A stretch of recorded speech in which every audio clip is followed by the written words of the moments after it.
Welcome back to This Is a Commander channel, where this is a Commander channel, and today I'm going to talk about Commander Tough Rules and Cool Interactions, episode 58. Today's episode is going to cover one of the new mechanics from the Brothers War set that's releasing soon, and that mechanic is called Prototype. There will be a total of 18 cards with the prototype printed on them, and while it seems at first like it's similar to things that we've seen in the past with Mutate, Overload, or MDFCs, it's actually quite a bit different and will interact differently with cards. I will say this is going to start out fairly easy, and for many of you, the first couple things I go over may seem pretty easy. But not for everyone, which is why I'm including them. But towards the end of the video, the things I get into are going to get really complicated, really into some deep aspects of Magic rules. This is going to be a long video. So stick with it, and I hope that it all makes sense. Okay, let's take a look at one of these cards with Prototype and read what the mechanic says. Here is one of the rare cards with Prototype, and we can see that it is an Artifact Creature Angel for 6 generic mana, and is a 5/4 with flying, and a triggered ability that says, at the beginning of combat on your turn, target creature you control gains your choice of flying, vigilance, or lifelink until end of turn. But then we can see that it has a secondary text box with the Prototype mechanic, and that says, you may cast this spell with different mana cost, color, and size. It keeps its abilities and types. And its different mana cost is 1 white, white. And its new size is a 3/3 creature. So first off, let's get one of the more obvious things out of the way. All 18 of these artifact creatures with Prototype are colorless creatures for their main form, but because of their Prototype mechanic, they have a color identity of the color in that cost. So this Steel Seraph could not go into a Traxos Scourge of Krug deck, as it doesn't have the white color identity. Okay, now on to some slightly more complex stuff. While in any other zone than the stack and the battlefield, these creatures will have the characteristics of their normal mode. So if Steel Seraph is in your graveyard, your hand, your library, and in exile, it will always be a 6-mana creature card. It will always be colorless, and it will always be a 5/4. So what about those other two zones, the battlefield and the stack? This is where we start to see some differences between these cards and some of the other cards and mechanics we've seen in Magic's past. When you cast it, you decide the mode you're casting, either the Prototype version or the normal version. And then when it resolves from the stack and moves to the battlefield, it has the same characteristics of what it had for the version that you cast onto the stack. What does all this mean in practical terms for an actual game of Commander? To answer that, let's do the thing that I love to do, and let's do some scenarios. Let's start with something pretty easy. You cast your Whir of Invention with X equal to 3, and Whir of Invention says, search your library for an artifact card with mana value X or less. Put it onto the battlefield, then shuffle. With the X set to 3, would you be able to search for a Phyrexian Flesh Gorger and put it onto the battlefield as the 7/5 version? No. If you wanted to search for the Phyrexian Flesh Gorger, the value of X would have to be 7 or higher. Okay, one more easy-ish one. You cast Skitterbeam Battalion for the Prototype version, which is a 3/red version for a 2/2 creature, and it says, when Skitterbeam Battalion enters the battlefield, if you cast it, create 2 tokens that are copies of it. Will the 2 tokens be 2/2s with a mana value of 5, or will they be 4/4s with a mana value of 9? They will be 2/2s, and this means that if you use your Nykthos, Shrine to Nyx's ability to add mana equal to your red devotion, your Skitterbeam Battalion will have added a total of 6 to your red devotion, as those 2 tokens both have red in their mana cost. Okay, let's start to get slightly more complex. Let's talk about Flicker/Blink, or whatever you would like to call it. Cards like Flicker Wisp that exile permanents and then bring them back either now or at the end of turn. If I cast my Phyrexian Fleshgorger for its prototype cost, it's a 3/3 Menace lifelink for 1 black. But then, if I use Flickerwisp to exile it, what will it be when it comes back to the battlefield at end of turn? Will it still be a black 3/3 with a mana value of 3? It will not. It will actually enter the battlefield as the larger 7/5 version that is now colorless and has a mana value of 7. It's a very handy way to cheat it as the bigger version, and I'll clarify that this isn't a choice. You cannot choose to have it come back still as the 3/3 version. Let's go to a similar situation. Phyrexian Fleshgorger is in your graveyard, and you cast Reanimate targeting your Phyrexian Fleshgorger. When the Reanimate resolves, what will you get? Similarly to the Flickerwisp scenario, it will come back as the larger 7/5 version, which means that you would lose 7 life. Again, there is no option. You cannot have the Reanimate bring it back as the 3/3 version so that you only lose 3 life. Let's do one more similar thing, but I just want to clarify something since we're getting a new card called Recommission in the Brothers' War, and it is a sorcery that says, return target artifact or creature card with mana value 3 or less from your graveyard to the battlefield. If a creature enters the battlefield this way, it enters with an additional +1/+1 counter on it. If you have Steel Seraph in your graveyard, you would not be able to use that recommission on it. Even though it has a prototype cost of 1 white in the graveyard, making it mana value 3, it is only seen by the game as a 6 mana value version. So the recommission would not be able to legally target it. Okay, now let's get on to some more complex things. Let's say your opponent has a Nethroi Apex of Death deck with Nethroi as the commander, and they cast it via its mutate cost, and you cast Mana Drain to counter it. How much mana would you get in your next main phase for this? Nethroi normally costs 2 white, black, green, but when cast via its mutate cost, it is 4 black, and then a hybrid green-white.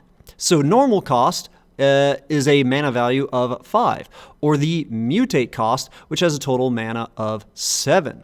Would your Mana Drain provide you with 5 or 7 mana? The answer is 5, because we can see that the text of Mana Drain says it adds an amount of mana equal to that spell's mana value. And no matter how you cast Nethroi, it will always have a mana value of 5, even if it has extra costs such as command tax applied to it.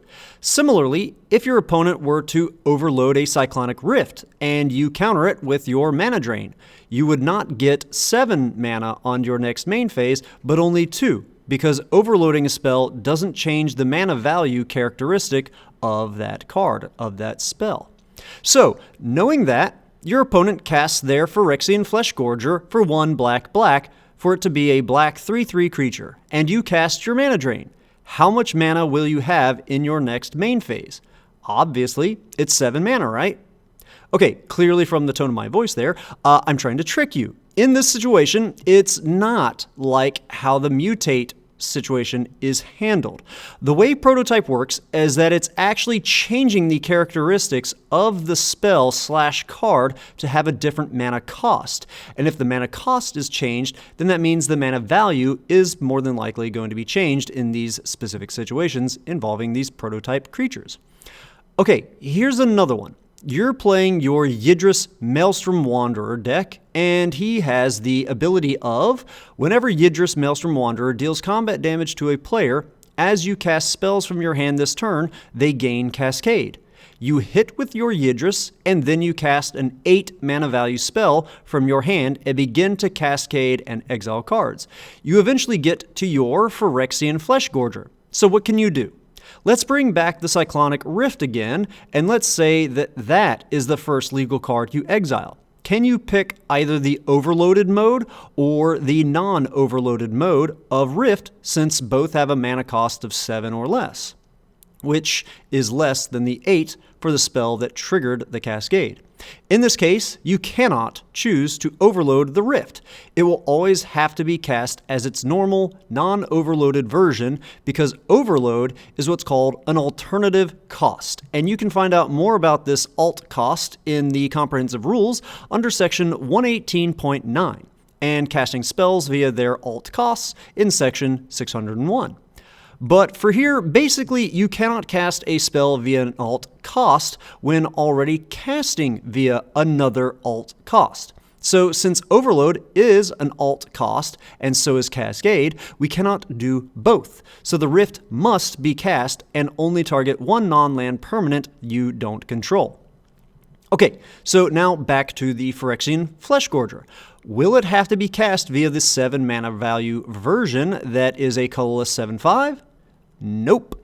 In this case, you will have a choice as to which version of the Phyrexian Fleshgorger you want to cast. The reason for this is because Prototype is not an alternative cost, although it does sort of seem like it when compared to things like Mutate, which is an alternative cost. I want to stick with Cascade a little more with one other situation, but slightly different. You again hit with your Yidris, but this time you cast a 4 mana spell from hand, and then you exile until you get to the Phyrexian Fleshgorger. Its prototype cost has a mana value of 3, which does meet our Cascade requirement of 3 or less from the 4 mana value spell that triggered the Cascade. So, can we cast the Phyrexian Fleshgorger for its prototype version? Sadly, no, you cannot. Some of you may be cursing at me now for not making much sense, but let me explain. Think back to what I covered earlier in this video when I said that in any zones other than the stack and the battlefield, that card with prototype is only seen by the game as its normal non-prototype version. And what does Cascade do? Let's take a look at the comprehensive rules and see what the exact wording is for Cascade, which can be found in section 702.85a. And it says, Cascade is a triggered ability that functions only while the spell with Cascade is on the stack. Cascade means when you cast this spell, exile cards from the top of your library until you exile a non-land card whose mana value is less than this spell's mana value.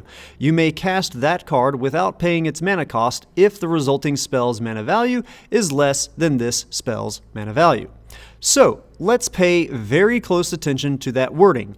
It says, exile cards from the top of your library until you exile a non-land card whose mana value is less than this spell's mana value, and then there's a period with a new sentence. So, we're not casting it just yet. All we're initially doing is exiling cards to look for a card with a specific value to it.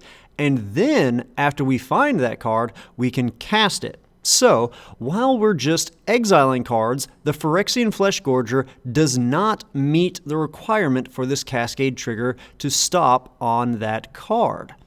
Okay, now let's get even weirder.